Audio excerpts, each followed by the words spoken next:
Am I coming in clear? Happy Tuesday. Happy Tuesday as I'm recording this. Hopefully, I'm coming in hot. Back from a weekend of PAX. Not a very productive PAX, which I think I'll get into. It's not PAX's fault. Completely my fault that it wasn't super productive. Though I had a lot of fun. I guess just to say productive, there are probably different ways to read productive. I didn't record a lot of videos.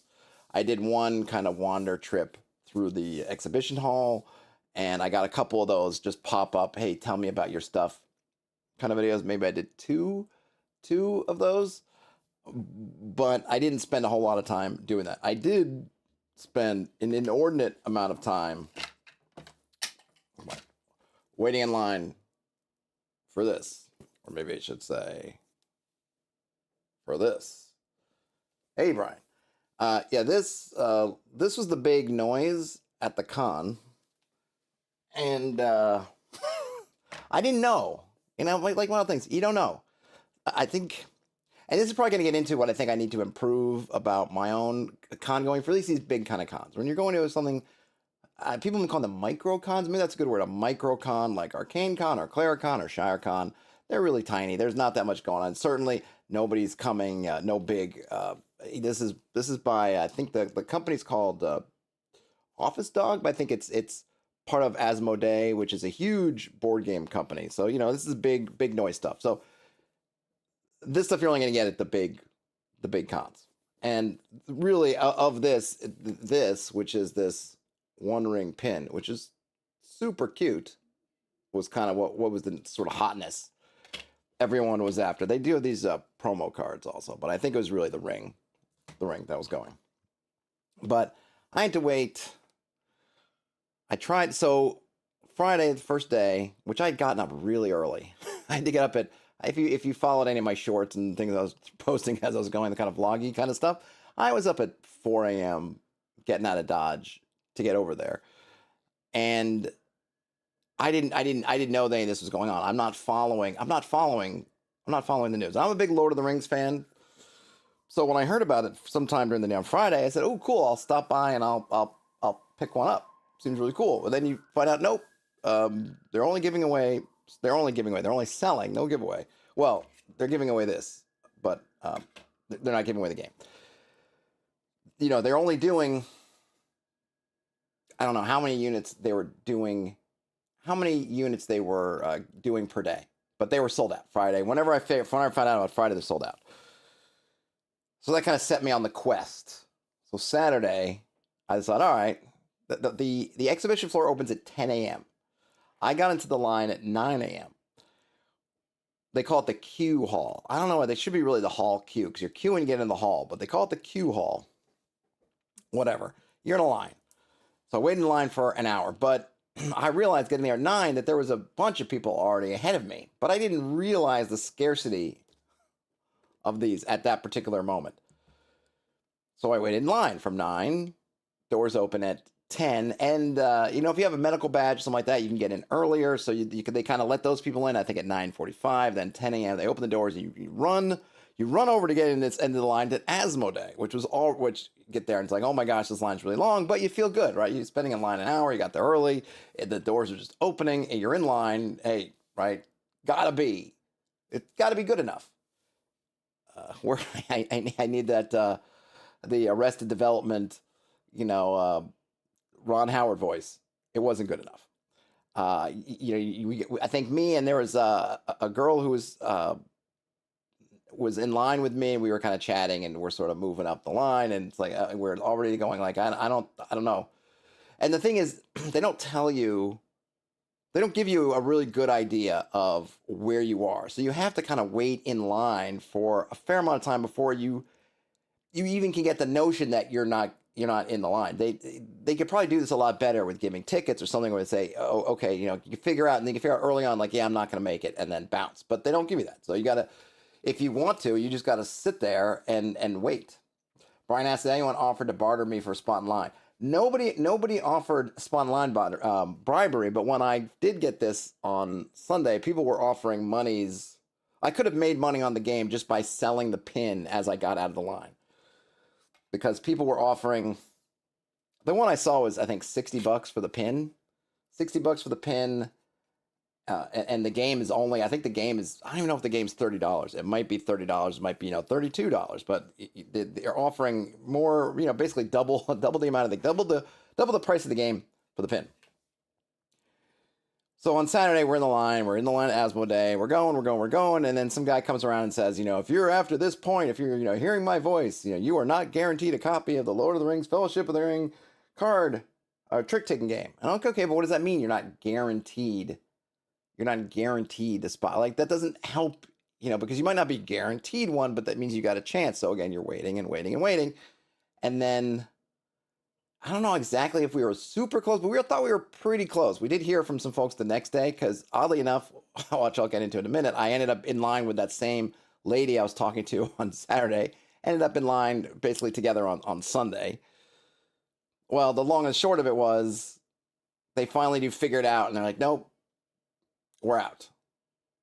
And then it was the decision of, well, how do I do this? Because at 9 o'clock to get in, at 10 o'clock to get in the line, it was 10:37 or something when we were finally told that we were out of luck. So we could get in the line at 9. So it's, basically an hour and a half in lines spent.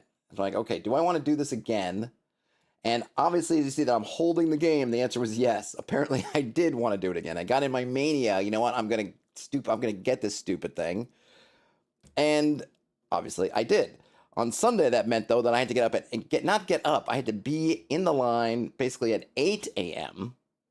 So now we're waiting for, 2 hours in the line. And I was at the front of the first part of the queue. And then, the let people in, they get in. And even then, though, being at the front, and everyone's like, they try to tell you, like, please don't run. Hey, Warrior King, please don't trample people. But people they do what they can to basically speed walk, to as fast as they can.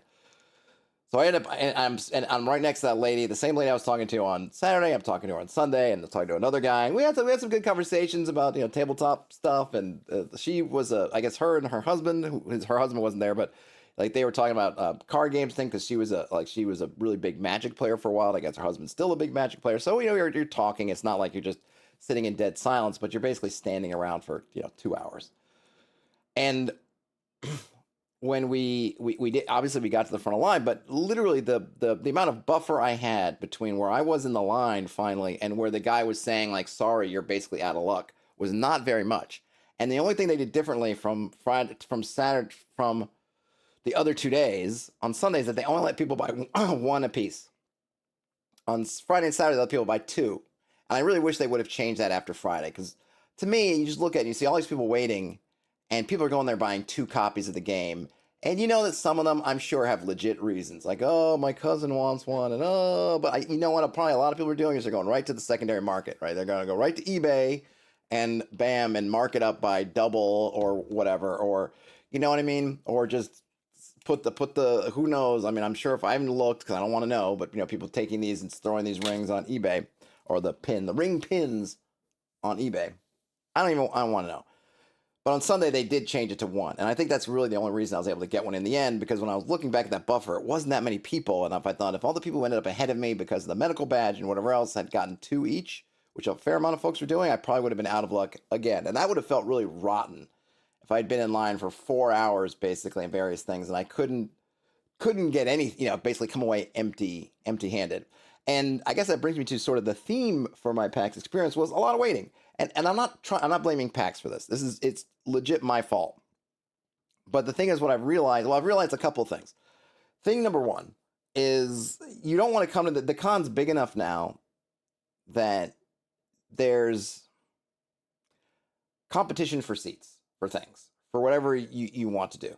My cousin, who I was there with, I didn't see at all. Like, we were sharing a hotel room, a couple of us, and my cousin and a guy who is in his gaming group, I didn't see them at all at the con. Basically, I think I saw my cousin.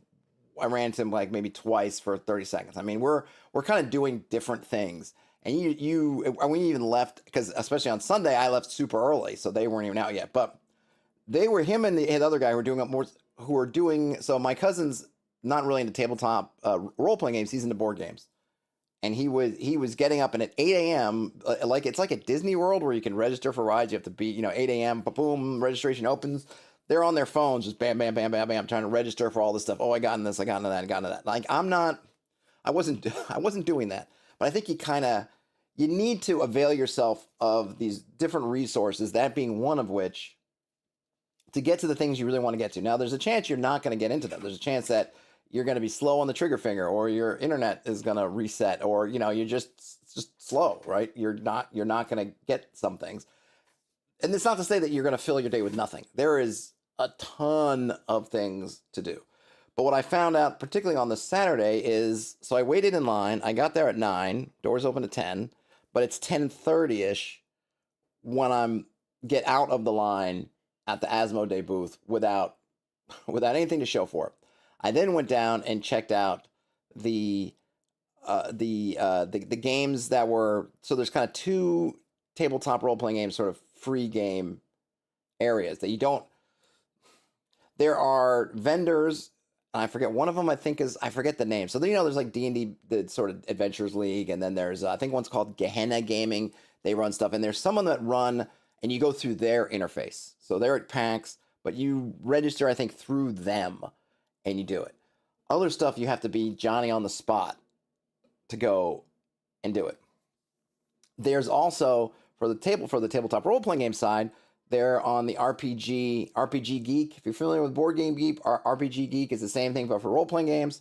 And there was basically a posting where a lot of folks were posting games, and you could go in and sign in that way. But if you don't know about any, you don't know about these, I don't know that it's super clear to know how early. Like when I told my cousin's friend who was kind of going back and forth between playing role-playing games and playing board games, I said, oh yeah, go to RPG Geek. And there's this listing, you can see all these games there and register. By the time he got there and found it out on Saturday morning, it was closed. So it was like, oh, I mean, I wish I would have known, but now I guess next year, kind of thing. And then when you get there, so for me on Saturday, wait in the line, that's an hour and a half, so now it's 10:30. I then go to the games on demand. I look at the games that are starting at, I think they were starting at, at 12, because they have sessions. So you have, 9 to 12. And then maybe I think there's a gap 1 to whatever. And so I was looking like, but it's 10:30. So I either have to wait here for a while to get one. And I have a game at 3. I signed up for one game. It was Jean-Luc, the Dungeon Key, friend of the channel, friend of mine, right? At 3 o'clock. I said, oh yeah, I'll play in here. This game that he's going to be kickstarting, I guess, early next year. Dirtbags, which was awesome. But I'll get to that. So I'm trying to fill this gap, right? But okay, that I see everything starting at noon and it's 10:30. So then I go to the games on demand, and I think I ended up standing in line over there. And the games on demand, they're running games. I forget was it like for 12? Yeah. So I was getting in line for a 12 o'clock game. And I think I liked the games it seemed like the games on demand games are a little bit more interesting to me, or more that I wanted to play than the ones that the other free play one. But the free play one also, there was a lot of things where they looked like they were full and I had to be waiting list. So it's like, okay, I'm going to try the games on demand. So I get into games on demand, but now I have to wait, right? Another 45 minutes to an hour from whatever time then they were pretty much next to each other. So the negligible travel distance between the 2 areas. Like, okay, I got to wait over the line over here. And the way the games on demand works is they have people who are running at intervals. So the next interval was 12. And then each person who's gonna run a game, I think, puts 2 choices down. So you might see someone's running, I'm running Blades in the Dark, or I'm running Cairn. But what happens is the first person in the line will, if they pick one by that person running the game, they will decide which of the 2 to run. And of course, they're also variable times. Some of them were 2-hour slots, some of them were 4-hour slots.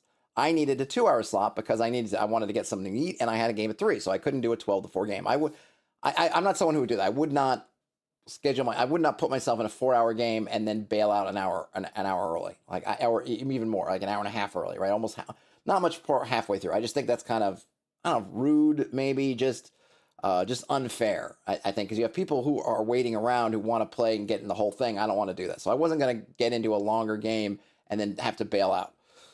So depending on which games are chosen, they also had table size differences. So you might have someone who's running, hey, I'm running a 5-person.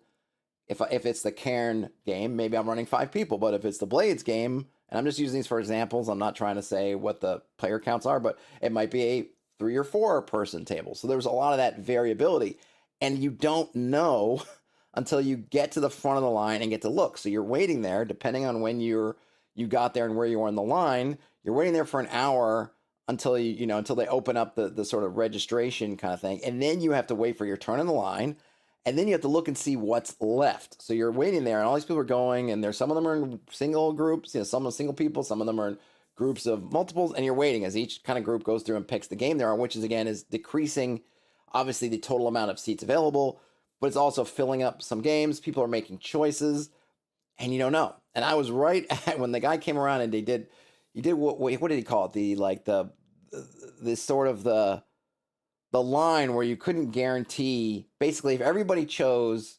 So there's a certain point where someone did the calculations that if all the people who are in line picked the game with the least amount of players in it, where would be like the danger zone of if everybody picked this, which would be highly unusual, right? It would be highly irregular, but if they picked that, where would you be? And the line was right where I was. So me having been there in this line for, I don't know, 45 minutes, an hour, was basically at this cutoff point where like, great, I'm not even, okay, it's gonna be dicey. And you know what? Guess what? When I got up to the game to pick, there were only a couple games left, and they were both 4-hour games. So I walked away again. Now it's, I don't know, 12 o'clock or so, and maybe a little bit later. I don't remember exactly. And of course they say, well, hey, you're in line for 1. You want to do the 1 p.m. game? You're in line. And it's like, I don't want to do the 1 p.m. because that doesn't help me. Because even with a 2-hour game, I won't get out of here until right when my other game's starting, which I think I don't want to do that. And I get I have to sit in this line for another hour. So pretty much my Saturday, from when I got to the con up until 3, I did go and get something to eat, but basically it was just this bouncing around and not really accomplishing anything, which again it's my fault in that I could have, all I had to do was do some better planning. But if you're not aware of that stuff, I think you can end up in a situation like I am, where with the best of intentions, but just not much organization, you can kind of bounce around and just not find anything.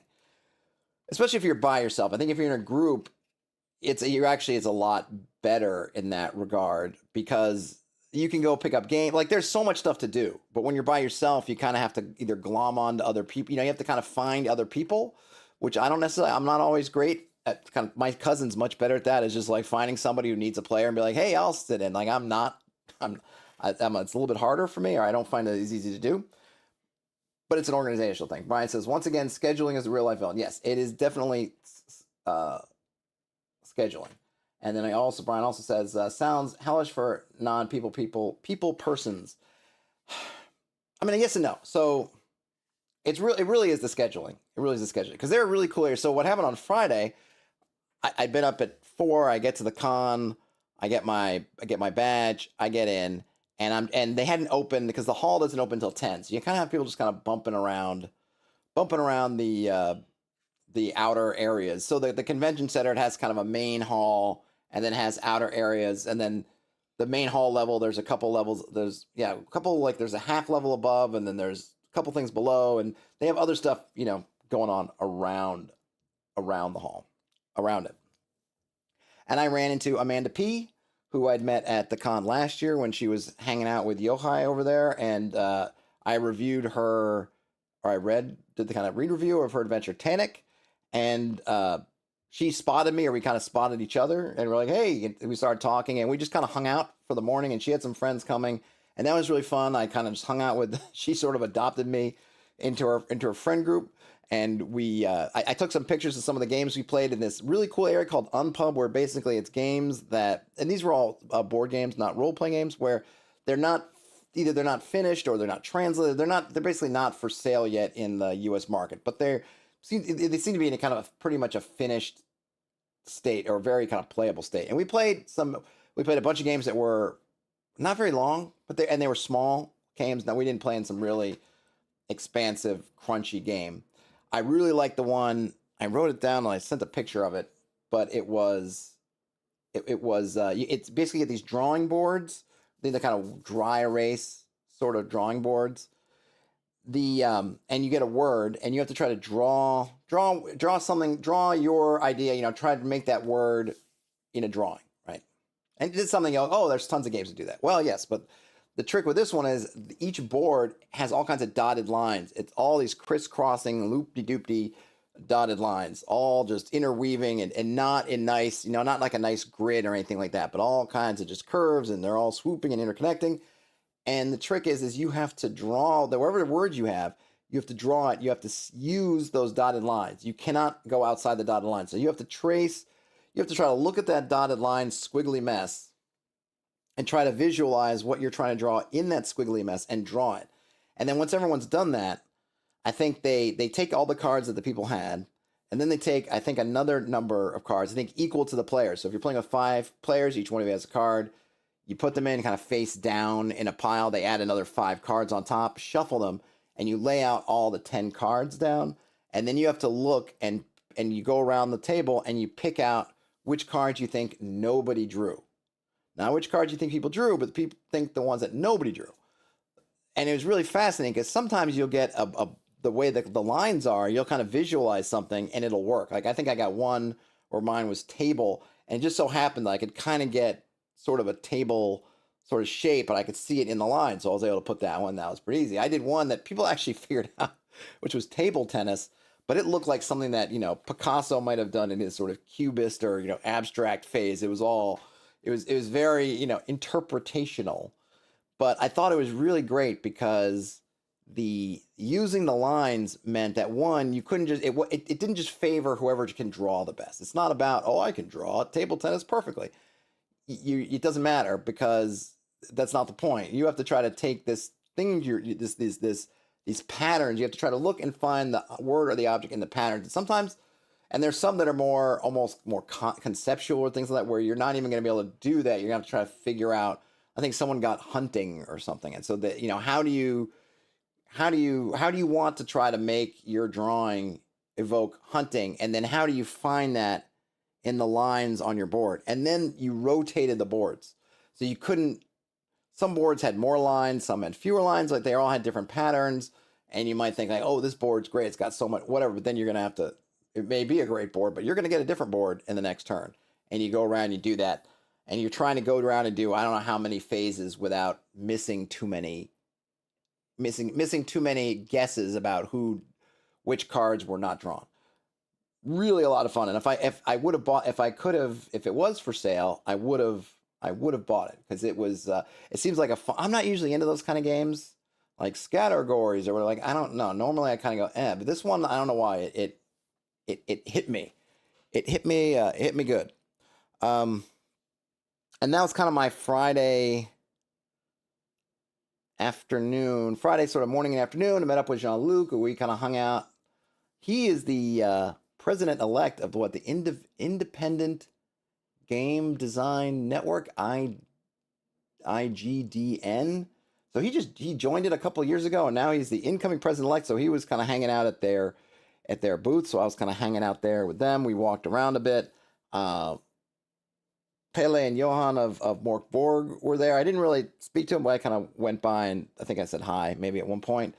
The con is still nice. So nothing said that this is validating their preference for small cons. Yes. I mean, I think there's definitely like the small cons, if you just want to play, if you want to play games, I think that's your main thing. I think the small cons, well, I guess and it's hard to say. There's definitely less, it's one of those things. It's more choices, right? So it's something like PAX versus, say, Arcane Con. Way more choices, but there's more competition for each choice, and it's more crowded. I think I heard the numbers were that there was like 30% more. Basically, there was a 30% increase in attendance year over year. So they increased it by 30%. They totally sold out of all the days sold out. I think both in 3-day packages and individual days. Everything sold out. I don't know what that means for next year. I don't know how that works. I don't know what the capacities are for I don't know if it's like this is as big as it's going to get and it's just going to get harder and harder to get tickets, or if they can keep opening stuff up. I have no idea, but definitely more people. There is a ton of stuff to do. If you're at a small con, you can have some of these similar issues. If you're at going to Arcane, or at least the cons I've gone to, ShireCon, Arcane Con, Claricon, you still have to sign up for games. And you still have to try to, and you cannot, there are games that you're not going to get into if you don't, if whenever they hit the registration and go live button, you still got to go in there and do that. I think maybe there's a little bit more of a human element because it's really small that you can maybe reach out to people. I don't know, right? But there is still some of that. Like, it's not like the small cons don't have that particular issue where you could want to go to a con to play in a certain game and just not make it because you don't get the notification on time or whatever happens, you don't get on and do that.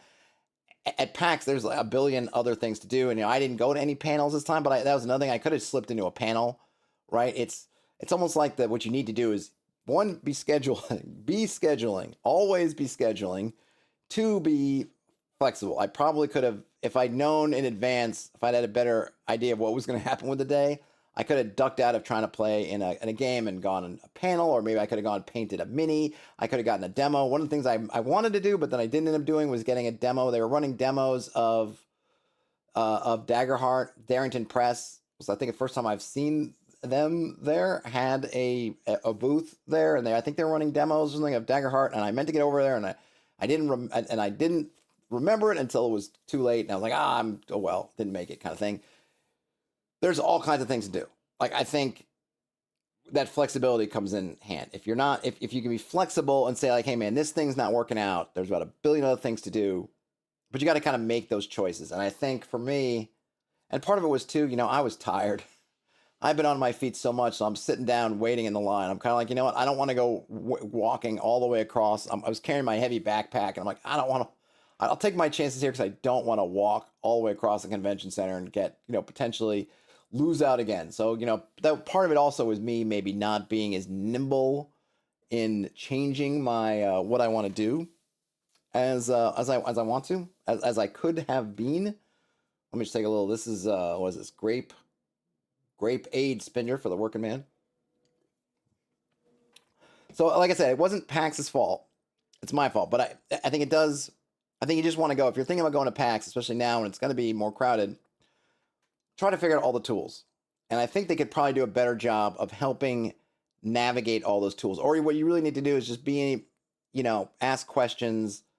I knew about the RPG Geek thing because Jean-Luc, the Dungeons Key, had reached out and said, hey, if you're at PAX, I'd love if you want to play in one of these games I'm running. You got to go here and, this is where you go and sign up. And I was like, oh, what's this? And then it's the RPG Geek thing.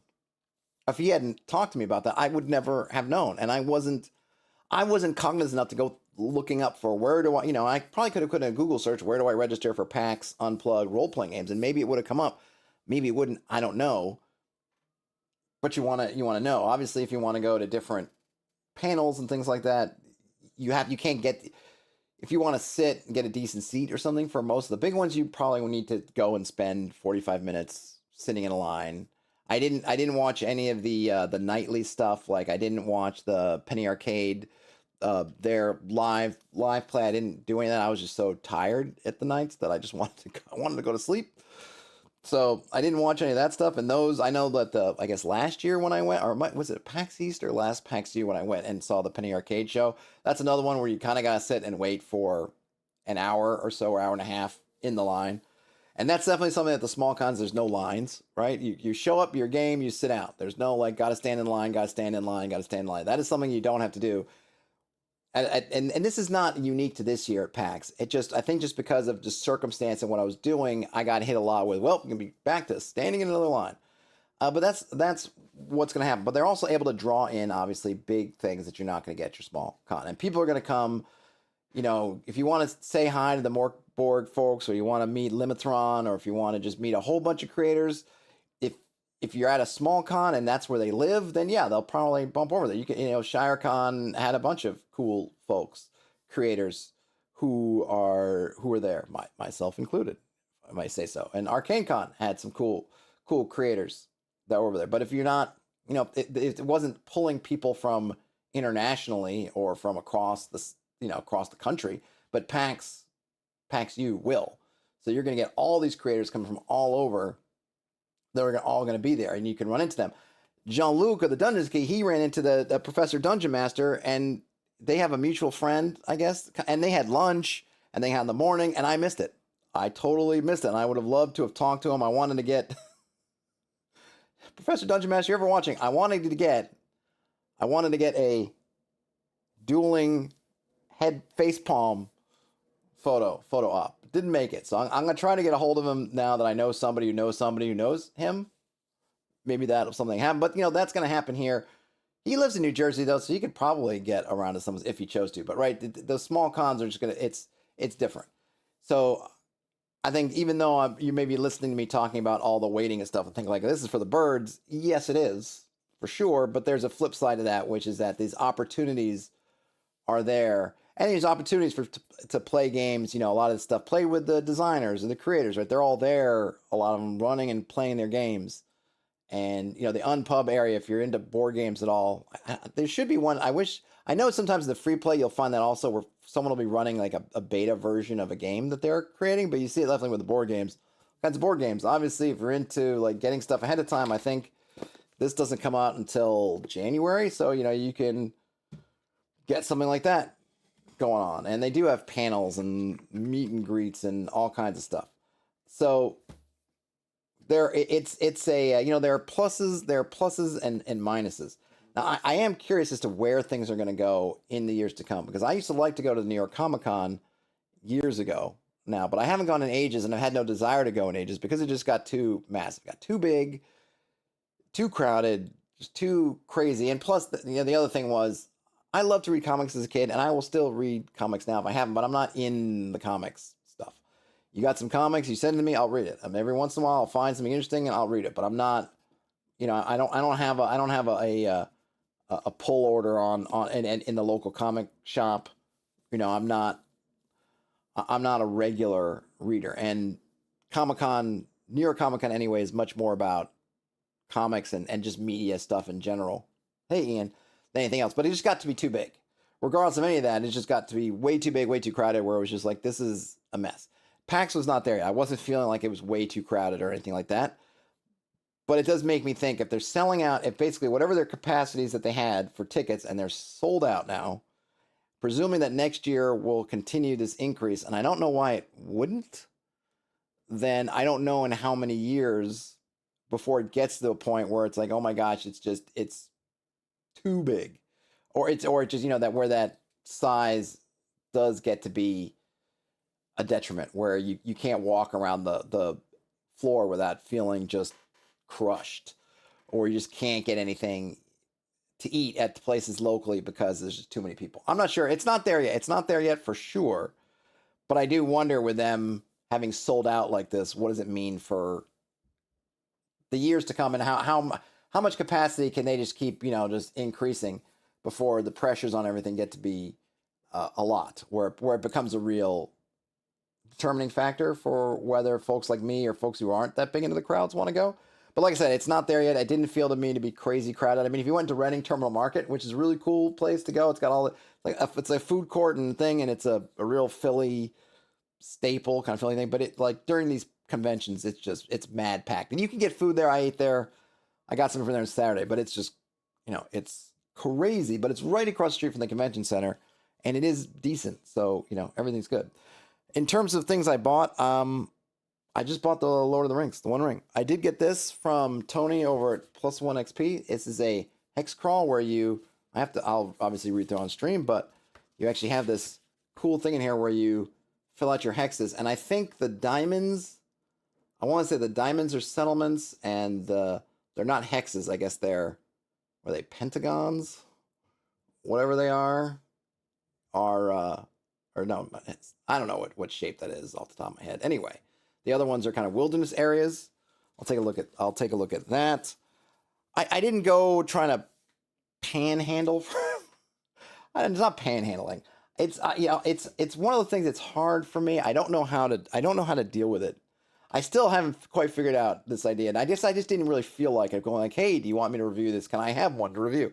One lady, I ended up getting a pin, and she was one of the interviews I did. This cool pin, but they have a new game. Whoops, let me see if I can do this without covering up my finger. I thought this was a neat pin.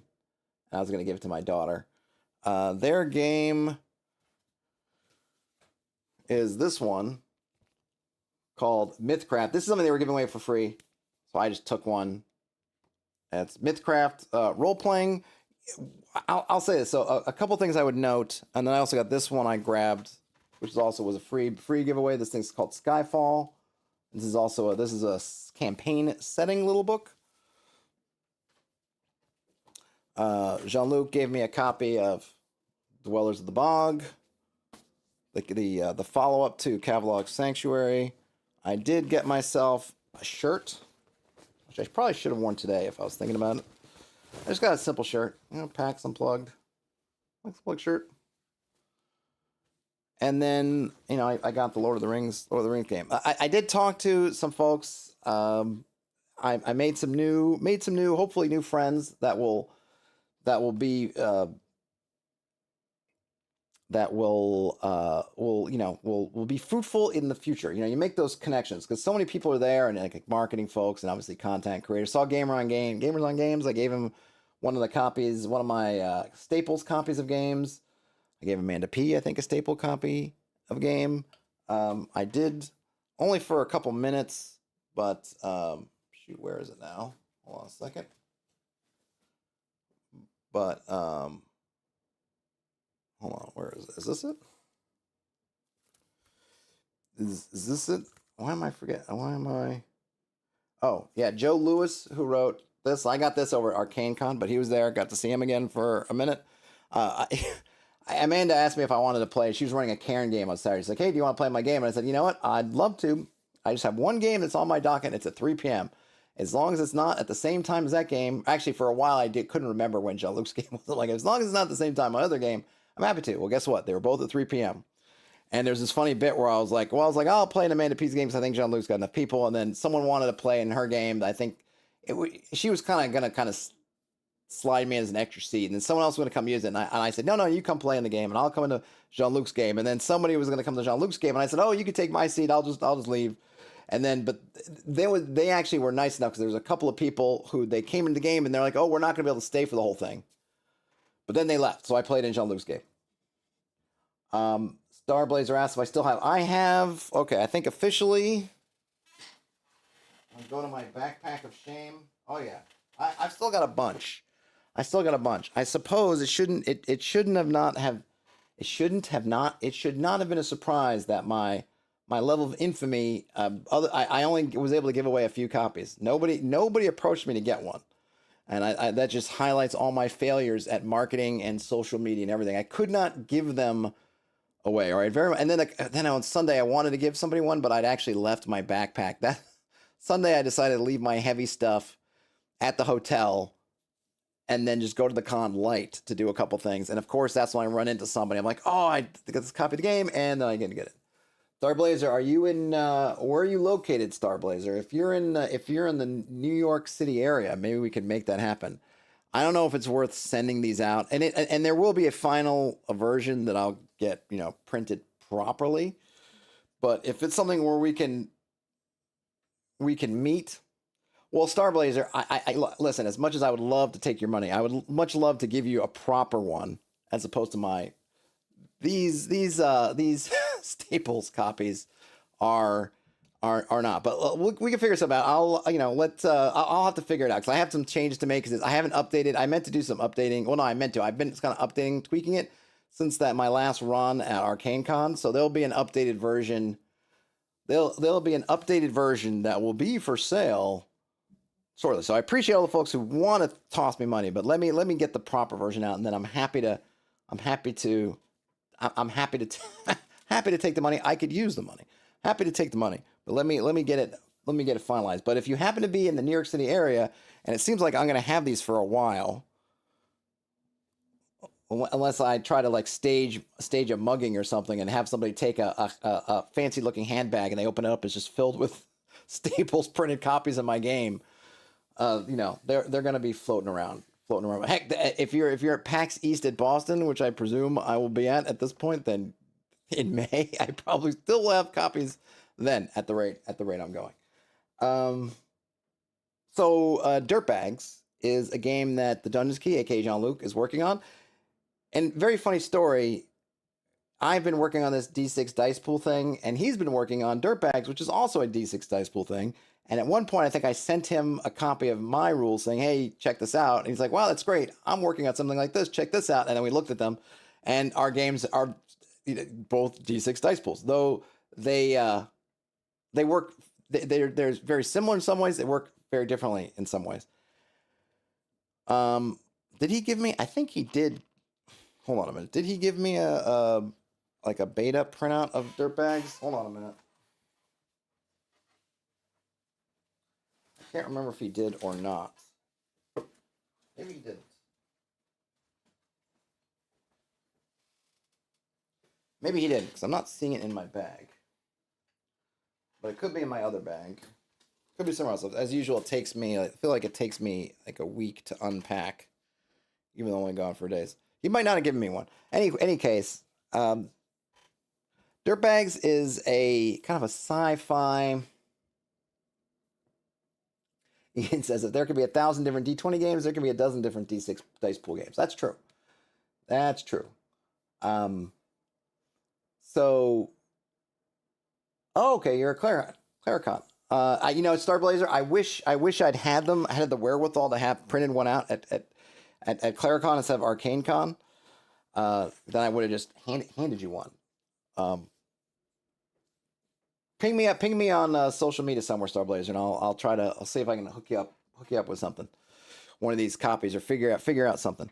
Let's see, what was I gonna say? Oh yeah, so Dirtbags, really fun. Do I have my character sheet? I had a character sheet that I saved, and it's somewhere else.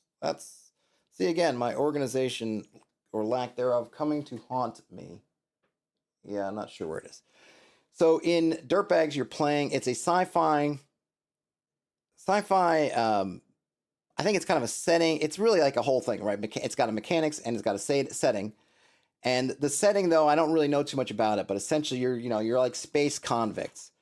And if you think about in kind of a movie like The Running Man, where they put the collars on the convicts, so you're kind of collared up convicts, but then there's an element almost like the Space Marines in an Alien or Aliens, or I guess more like in the Aliens movie, where they're sending you off, they ship you off to do sort of dirty deeds done dirt cheap, right? You can't really get it. You're kind of forced to do it. You're given some weaponry and stuff, and you're kind of just sent off there basically to do a thing or die, seems to be the idea. And of course, because you're expendable. So, they put you on some kind of autopiloted ship, send you off, drop you into some kind of hellscape.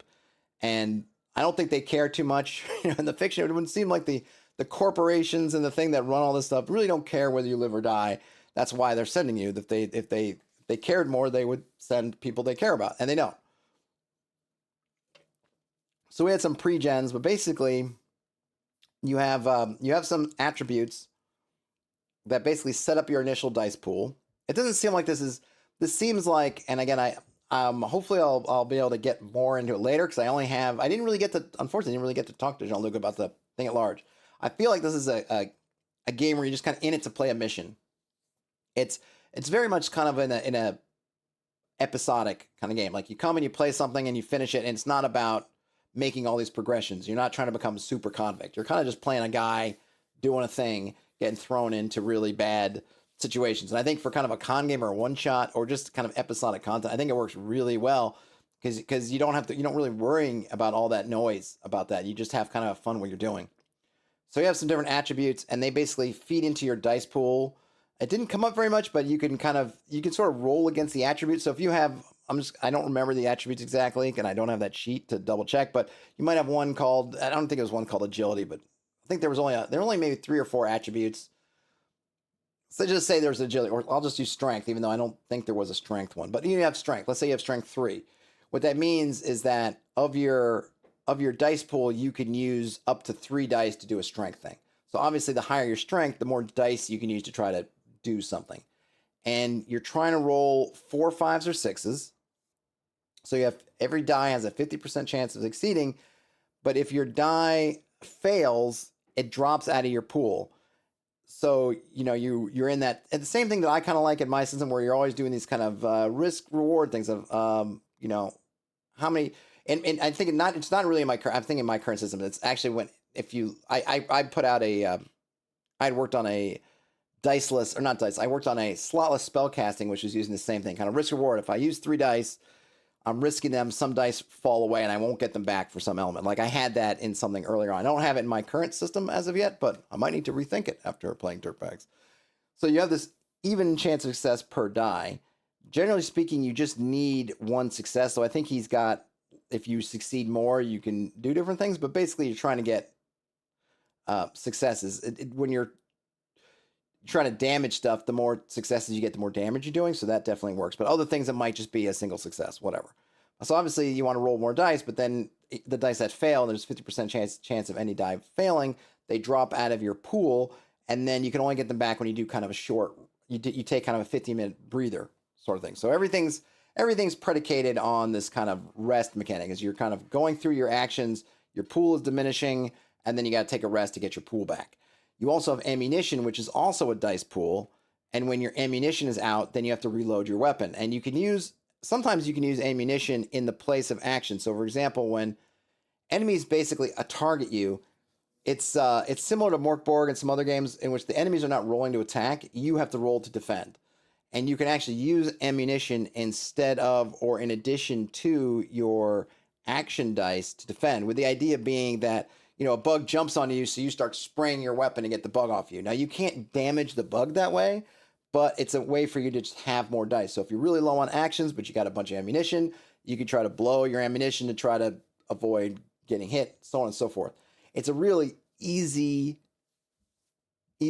system, and very soon you get acclimated to it, where you have all these things. And we had different characters. So my character was kind of a support gunner, so he had a light machine gun. You get a little bit of he has some little quirks. You get my quirks where I was like I made my bones. I was like a killer, I don't know if I killed somebody in prison or that's how I was in prison, but sort of I earned people's respect for killing. But I also had the shakes, so that if I had to reload during combat, I would get disadvantaged. And in his game, I think he should change the wording on this. I think probably a note I meant to give him, because disadvantage makes you think you're rolling, because we know for 5e, it's become ubiquitous idea of what disadvantage means. His disadvantage works differently. Instead of, when he says roll with disadvantage, what he's really doing is you're saying, instead of being able to succeed on a 4, 5, or 6, now you only succeed on a 5 or 6. So you lose that 16.666 whatever % chance of success. So, but I think, you have to kind of, if you're used to 5e advantage, disadvantage, or other games that use advantage, disadvantage, you kind of got to rewire your brain a bit. And I think maybe using a different word, or just saying you're -1 probably would work. So I know that for me, I was trying to make sure, and I succeeded at not reloading during combat. Because if you're out of combat, you can take your time and reload. It's when you're trying to do something under the gun, they need to roll. The other thing you could do, though, we didn't take advantage of this so much, is that similar to, I think, D6 Star Wars, if you're trying to do multiple things in your round of combat, you have to spend dice along the way. So let me give you an example. If you say, okay, I'm going to run across the room, vault over this, up to overturn table, and then, hand a ammo magazine to another player, that's 3 actions. So now you have your dice pool, and you have to roll. And depending on how many successes you roll, tells you how long down that chain of actions you make it. Either you make it all the way, or you get stuck. So if you roll 1 success, you run across the room, but maybe you as you're vaulting over the overturned table, you get hung up on it, or you trip, or something happens like that, right? If you rolled 2 successes, then you vaulted over the table and you duck down behind it. But then when you're trying to hand the guy the magazine, you fumble it, drops it, whatever. You're not able to get it out of your belt holster, whatever it is, right? It's pretty neat. So obviously, the more you have all these actions, and you could try some really complicated things. But of course, if you try all these complicated things, there's a risk that you're going to run out of actions. If you run out of actions, you can basically, in combat, you can spend a turn doing nothing and then get them back. But of course, that's dicey, because you're taking a timeout for a minute. And it doesn't mean that enemies can't attack you. And of course, you're not helping with the situation. So that's another kind of risky thing. So again, that risk reward, right? How much do I want to try to do? How much do I want to do? how many dice do I want to risk, right? How important is it that I'm going to do that? And then you can always, I think if you're just shooting your gun, you don't need to use actions. But I think if you start to chain them together, I think you might do it. I didn't get to really read. I didn't, the nice thing is we didn't have to read. He had some kind of beta copies of the book. Didn't really have to read it.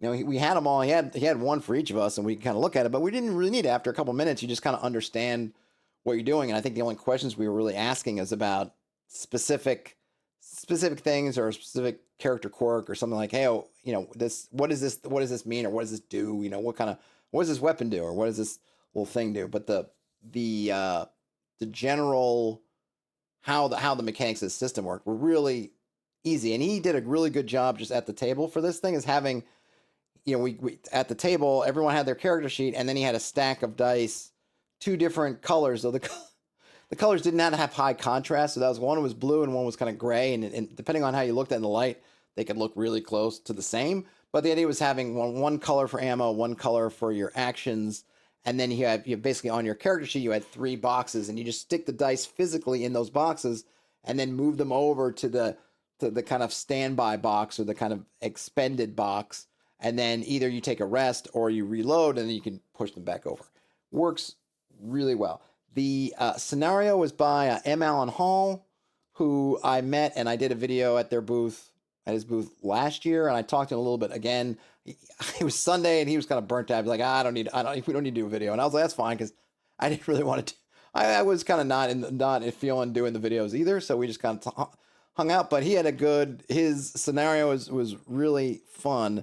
It's you were sent to the space station, and I think Jean-Luc mentioned it, and M. Allen Hall, I think, confirmed it, that you get to the space station set up, and then when you basically the GM referee can roll for what your objective is, and like all this stuff's happening in the space station, but your objective might be to get a hard drive kind of thing, right? Get the information data cube and then escape, or do something else. The one we had was we had to rescue a particular scientist, but then kill all the other scientists we found, which I thought was a really great twist. Not a little bit of a twist, right? So we got to rescue scientist A, but if we happen to run across scientists B, C, or D, we're supposed to execute them.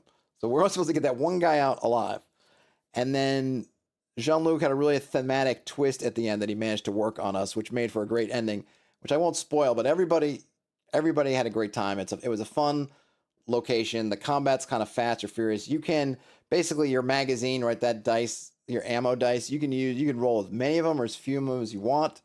So, I definitely was starting the game rolling, 2, and then towards the end of the game, like I'm rolling 4 or rolling 6, because if you're trying to save yourself, but if you just want to unload like a crazy person, be like, I'm going to roll, and you could do something. I think he mentioned you could do this. Like you could say like, I'm going to fire my weapon, everything on my weapon. I'm going to use an action to reload, and I'm going to fire my weapon again. Like I think you could do something like that. So you could really just unload a crazy amount of dice if you want. But of course, one of your actions fails, and then you're stuck, and now you're not out of ammo and all that. So it really a lot of fun.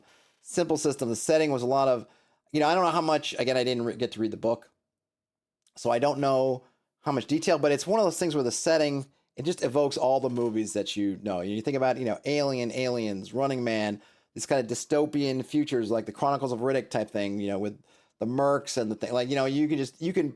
I think you could use it very well to kind of imitate or just play with those themes, and it would work really well. And ours was more of a space marine kind of bit, as then there were sort of not the same, well, not the xenomorphs from Aliens, but there was definitely some kind of alien kind of things and some other things running around that we had to deal with. And we were on the space station. All I was missing, I felt like, was having the motion detector on my machine gun.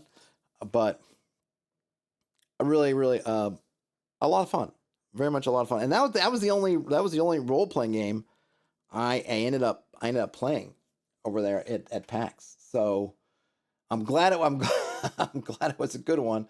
I'm glad it was a good one, because had it been poor, that would have been a bummer. But it wasn't. It was really good. And kudos to Jean-Luc. He ran a really good game. The other folks at the table some of them had heard of Dirtbag somewhere. So Jean-Luc's doing a really good job, I guess, with getting the word out and getting people interested, because he had he had people who were sort of into it. I mean, I think when you're playing at a con game, what you want is you want everybody to be into it. And Everybody was, and we had funny names. I think I ended up my name was the Quaker.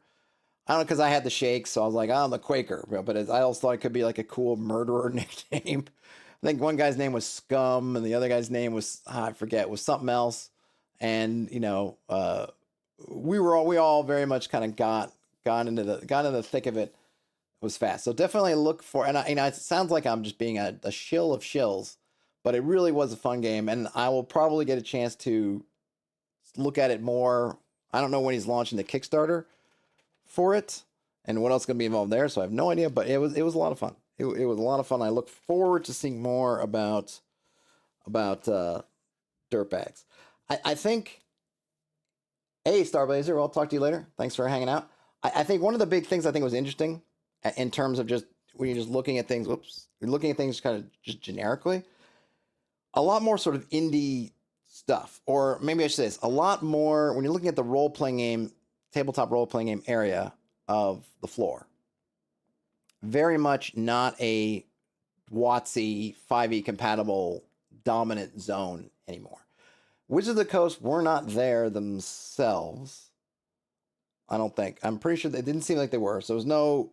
They had a area of play. Magic. They're doing Magic tournaments, things like that in an area. So it's not like they had Hasbro or Wizards, whatever. Wasn't at PAX at all. But they didn't have any D&D place. There were some. I think I did see some of the D&D books for sale. Just kind of at someone else's booth. But there wasn't like that. There was still obviously there's a big Morkborg presence still. So you had you had Morkborg themselves. You had Limithron with Pirateborg. Vast Grim was there. Castaway, which I talked to, I think at PAX Unplugged last year. He was also at ArcaneCon. That Castaway, that kind of a where it's sort of like I almost feel like it should be like after you've lost your ship in Pirateborg, you wash up on an island and you can play Castaway. It's kind of what it is. You're kind of stuck on an island kind of thing, or you get sort of shipwrecked on an island kind of thing. So there's definitely a big Morkborg presence, and folks have Morkborg stuff. And then what is really cool is these folks, like the Mythcraft, like Skyfall, like some of these other folks who are doing their own systems. And I'm curious if now we're seeing the results of the OGL kind of crisis, just in terms of publishers or new publishers, people coming out and no longer wanting to tether themselves to the 5e OGL kind of thing and making their own systems. I haven't looked at these yet, so I don't know how similar. I don't know if they're very much like 5e with the serial numbers shaved off, or if they differ. I don't know that part. But what I can do say is that there are a lot of these things which were not just 5e compatible stuff. There's a lot of kind of independent stuff. Not that there was no 5e compatible stuff, because of course there was, but it didn't feel like. It felt like if I was gonna pick what did I saw more of, I think I definitely saw more of non 5e stuff than 5e stuff. In not a Acquisitions Incorporated game, I didn't see it, and I didn't go to their game this year. I didn't go to the live play this year. Acquisitions Incorporated. I'll check it out on. I do enjoy it. It was a lot of fun last time, but again, you got to wait in lines and stuff, and it's also something. It's one of these it's like 7 or 6 you have to get in line, and 6, and it ends at 10 or 11. I don't know. It's a long dealio. Let's see. I saw something else I wanted to say about that. So I asked a couple people. Hey, Glitch. Thanks. I asked a couple people,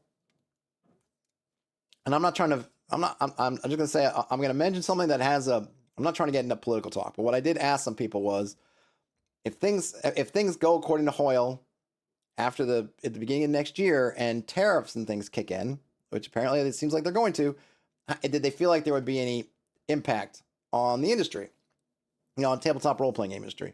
And the answer I got back from folks was, big time.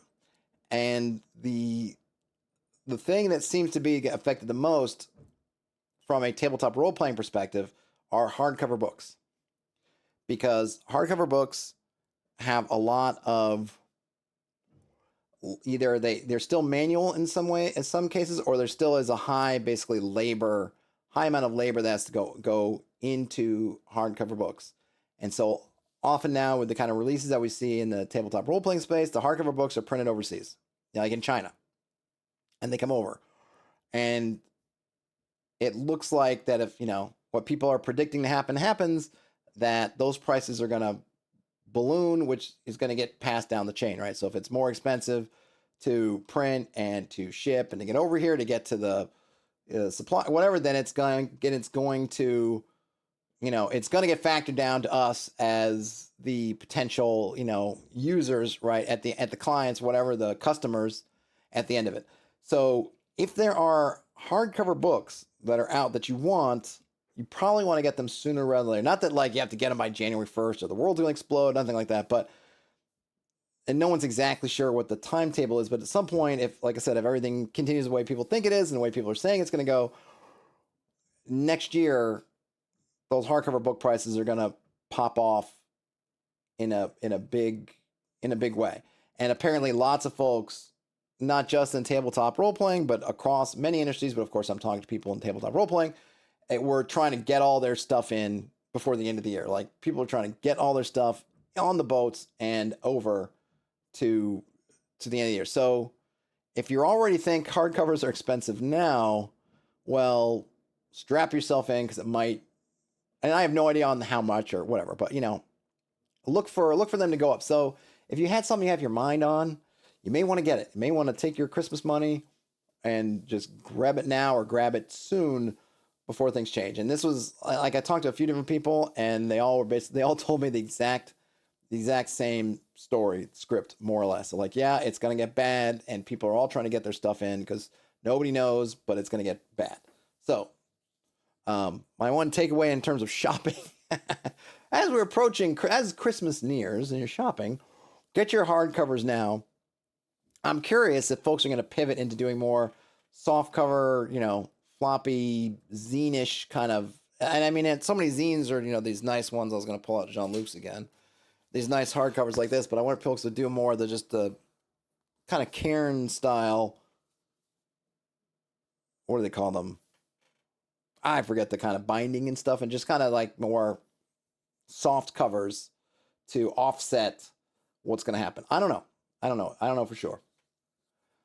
Ian says they definitely did a big tech refresh purposes. Yep, if you can afford to, if you're in a position to get this stuff done beforehand. Ian says he expects $60 plus hardcovers. Yeah, and the other thing to keep in mind is like Wizards of the Coast and these other folks who can print in these big bulk, obviously are going to have different things. And when you're looking at people who are doing small run printing, all these cost raises are going to kill even more.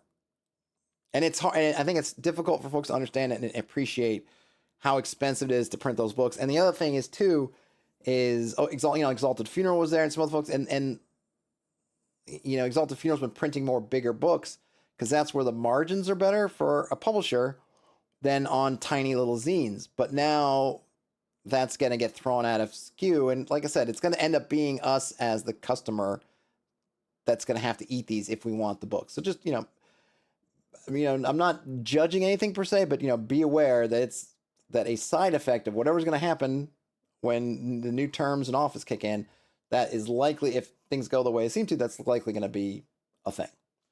Glitch said that their wife and they bought a car and they were going to wait, but since it's a car from South Korea, we decided to do it before tariffs. Yep. It's very, very good choice. And Ian said their girlfriend is getting them a laser printer for Christmas, and they're thinking about getting a zine stapler so they can rely on PDF purchase more at the table. Yeah. I mean, I might do that myself just to print out some small things, and there's some good. I have nothing, but I've been collecting some resources on kind of at-home zine printing, so I'll maybe try to share those somewhere. What I have, maybe Ian, we could do it in the forums or on Discord, and we can collaborate on what we're finding out on that front. Yeah, like places like it might be a boon for places. Like, interesting, all these things. Sometimes there's a loser and a winner, right? And maybe the winner is going to be folks who are doing small kind of Lulu, and I don't know, Lulu print on demand zine stuff that's printed locally, at least in the States, or like Heroes and Homebrew, Tristan printing up his zine at home and doing it that way. Like that might become a more viable thing to do, at least until things get sorted out. But I thought I would mention it because, everyone loves books, and there's certainly, OSR folks love their books and the hardcovers, and they're beautiful, but they're going to, they're already not cheap, and now they're going to get even more not cheap. I'm not sure. Oh, I was going to say, I'm not sure whatever else. I got these. I did mention it briefly I think I took a picture of them, but I got these. I stopped by the Inkwell Ideas booth, and I got this sampler of this new Hexploration deck that they're doing. I will do a video on this by itself, but I might as well just unveil it here. Very cool stuff. So you get things like, oh yeah, my glasses broke, so now I've got my glasses with my ghetto glasses. It's like so you got these. So you got a cool picture, and you could flip it over, and you get all this info. So you get some a table of, it's called Arid Trading City, and you can roll for the ruler faction, the source of wealth, and the biggest threat. You could roll for pastimes in the city, and then for their trading partners. So here you get a cool one. This one's called Forest Home. And this one has some more tables on the back. I think they'll be really fun and handy. And the art's really pretty. They got some really nice art.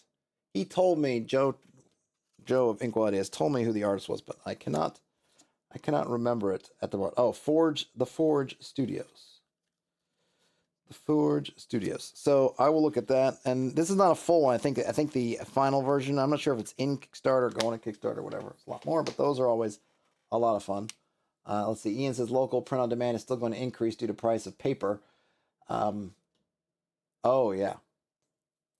The U.S. imported $19 billion in paper. Wow. Stock up on your paper. Don't run out of paper. I hope I didn't seem like come off like too much like a Debbie Downer on PAX at the beginning, because that wasn't my intention. I tried to be clear that I'm not trying to blame PAX for the fact that I waited in a bunch of lines. I mean, look, I made the choice to wait in line for this, and maybe more importantly, that. But I think if I could give my guidance, if you're planning to come to PAX Unplugged in 2025, my advice would be plan everything early, including hotel, maybe especially hotel, because the hotels are going to be more and more pressure on hotels. And Philly's got tons of hotels, but it's when you're at a con like that, and especially when you're going to spend all day. And it was a funny thing on Friday I got there, first day of the con. I got to talk to my cousin and the other guy, a much younger guy, who's in his gaming group. And the younger guy, into what he did on Friday, he said, I think his exact words were, "I didn't piss, I didn't eat, I just gamed 13 hours." Right?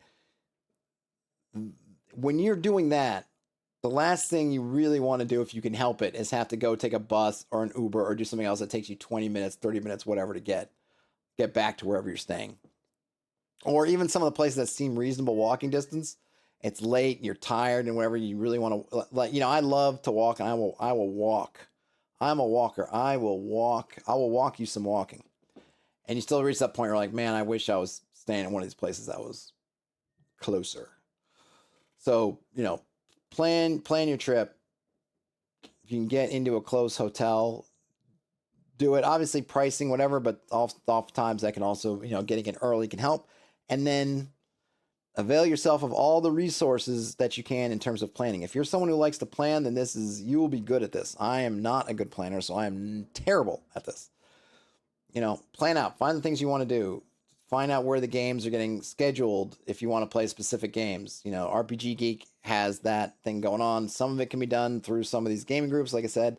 I should probably try to interview someone, because I'm really curious about the kind of gaming and some of these other folks. Their style seems to be kind of a grim, dark, sort of pseudo kind of horror style, but I think they're running 5e, but they might run other stuff.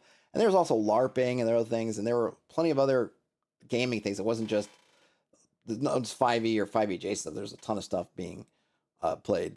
But you want to get all those resources as early as possible so that you can just, for peace of mind and just getting everything lined up. And that way That way, the stuff where you actually have to wait in line for, do whatever, becomes that kind of because you want to, or kind of last. Like, oh, something didn't happen, so we can try that. And so there's stuff you can do in advance you want to check out, and then you want to make sure the stuff you can register in the app at 8 a.m. on those days, you want to do that stuff, and then the fallback can be waiting in the lines at the con, or like doing stuff like going and just sitting in demos of different games, and just that's the thing, is there's tons of people to talk to. Everyone's pretty much excited to be there and is enthusiastic, and they want to show you stuff or have you play stuff or talk to you about stuff, or whatever. Like, take advantage of all those things. So I know when I posted some of my things about waiting in lines, people are like, well, I'm not going to PAX because I don't want to do that. But I think it's still worth it. And I'm not going to PAX because I have to wait in line. Maybe next time there won't be something that I decide to fixate on getting, and then I would have avoided a bunch of it. And the other part I could have avoided by just doing some better planning on my part. But it's definitely going to be something, I think, going forward, where the more you can plan and figure out your game plan and be disciplined about that. I know it doesn't sound like happy-go-lucky fun, but I've never been to a con. Cons of all sizes, you have to pick tape. You have to sign up for stuff and do stuff in timing. And I've done that, like at ShireCon. I've gone up there and just rolled in and be like, well, what games are around I can get into, and not done a good job picking games in advance. I usually don't mind because I'm kind of up for anything mostly. So I'll be like, oh yeah, I'll just jump in there, right? But you can also easily get, unfortunately, sidelined at cons of any size if you don't sign up for games. So, you got to do that stuff. But I think at PAX, it probably behooves you even more to do that, because there's just so many people now going that the competition for stuff is a lot. Glitch says, POD is pretty expensive. At least it is where I live. Got the solo Dark Rules, went to Staples. They quoted me more to print it than if I bought a copy from Arcane Library itself and had it shipped. Oh, that's interesting. Well, yeah, I'm probably disappointed, because I think for when I went to print my 2 copies of something, 26 pages, full color, whatever, it was maybe a couple of bucks per copy, which is not great if I was selling. If I was going to sell them, might not be wonderful, but just to have, I think it was fine. It might even been less. Might have even been $1 something per copy. But yeah, it's going to be dependent on who you are and what kind of thing, what services you have available. I think Glitch also said, I envy you. I live close to where they hosted PAX South, and we get a weekend pass and go, but they shut down PAX South with COVID and decided to not start it back up. Oh, okay. I was wondering what happened, PAX, because some people were mentioning when I was waiting in one of the lines for a couple hours talking to people, mentioned about PAX South, because I was talking to a guy who's from Texas, and I didn't realize they canceled. That's a bummer. I wonder if it was just not. I mean, obviously they made some kind of feasibility study, blah blah blah, and decided not to continue. But yeah, that is a bummer. That's a bummer. I can't see. I can't imagine that they'll move. Well, I mean, I can see them moving. I can't imagine they'll get rid of PAX Unplugged. I suppose that they could move it. And Philly is a kind of a nice. I mean, I guess for me, it is a nice spot. I think it's pretty nice for a bunch of people who are, if you're in the kind of Atlantic coastal area, it's pretty easy to get to from a bunch of different places. Obviously, from New York City, it's it's maybe an hour and 20 minutes away by train. Driving it's pretty much the same if you want to drive. I've been taking the train the last couple times. I got burned yesterday because my train had mechanical issues, and apparently it was on a part of the track where all the northbound trains had to go through, so all the other trains were backed up. And so my train was supposed to leave at 1:30. I didn't end up leaving Philadelphia until almost 4 o'clock. But the actual train ride itself is super duper fast. Takes you right into Midtown. The airports, I think, are pretty decent in Philly. So it's a good spot. And obviously, it's not as expensive as, say, New York City in terms of hosting. I don't know how much the Javits Center, which is where they do New York Comic Con, would be to host. But I'm sure it's probably a magnitude just because it's in New York City over what they have to do for PAX. And, of course, that's not including all the hotels. I mean, there's crap ton of hotels in New York City, but they're also, pricey as well. So hopefully they don't move it. But yeah, I was bummed to hear about PAX South. I have family who live in Austin, so it would have been something I could have done one year, go down there. But I don't know if I need to do PAX South. And he's like, I don't need to do the PAX. I don't know, what would you call it? Like the PAX Grand Slam, PAX South, PAX West, PAX East. PAX East, I think, is fun, and there is some good tabletop stuff there. I mean, I've talked about it in the past, so it's fun. But I think if I had to pick one PAX, it would definitely be Unplugged, I just got to do a better job. And I think I'm going to change. I think what I realize is I'm going to change what I'm doing. I'm probably going to do, I didn't even do it much this time. I don't know. My heart wasn't in it or whatever to do the kind of roving man with the camera kind of thing. I really just enjoyed more the connecting part and talking to people parts and that kind of thing. Hey, Gamers on Games. Yeah, it was great meeting up. And I think I'm just going to concentrate on that. And I'll just try to focus on a few people who I know are going to be there, who I can kind of make contact to and arrange times. And I'll do something with that. Maybe I'll sign up to run a couple games. I'll definitely try to be. I think that's kind of, what I'm going to try to do going forward. So I think the era of me, that I did for a couple of years of kind of just trying to talk to a bunch of people for those 5-minute snippets, I think that's probably functionally over. Elder Goblin Games asked if I'm going to Page. If I go, it might be for a day. I got to look at it. You know, PAX is my 4th convention in 4 months, something like that. Or yeah, because I think I go. The fall has turned into ShireCon, Claricon, ArcaneCon, and then PAX, all like once a month for 4 months. And so I think Page is the end of January or somewhere in there. I got to look it up. And it's over by King of Prussia now, so it's a bit further into PA, I think is what someone told me. So I don't know. We will see. But if I go, it just might be, I don't think I'll go for multiple days. It might be if I can swing it, maybe I'll have to look at the drive. I got to look at a bunch of things. I got to look at the driving, got to look at everything else. But it just feels like I can't, 5 cons in 5 months feels like a lot to get the time away from or whatever. But we'll see if I can do it in a day trip. Well, awesome. I know I told some other folks at PAX that I would look at it. So yeah, I'll check it out. I'll check it out. But yeah, if I'm there, it's probably a day thing. I don't remember. My sister used to live near King of Prussia, but I don't remember the distances because I wouldn't drive directly there. I would take the train to meet her, and then we would tool around. What movie did I see at the King of Prussia? They have that giant mall there. I remember I saw some movie there. I don't remember. It was ages and ages ago. Well, hey, Gamers on Games has got a discount code for Page, 50% off.